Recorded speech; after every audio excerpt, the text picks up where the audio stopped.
கண்டுகொண்டேன் வந்தது யார் என்று கண்டுகொண்டேன் பண்ணமையில் வடிவில் இங்கே கண்டுகொண்டேன்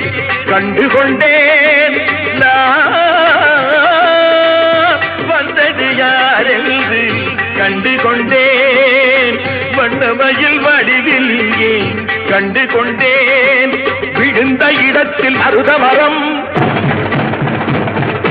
விழித்த முகத்தில் கந்தர் முகம் நினைத்து நினைத்து துடித்த எனக்கு கிடைத்த முருகனின் அன்பு வரம் கண்டுகொண்டேன்.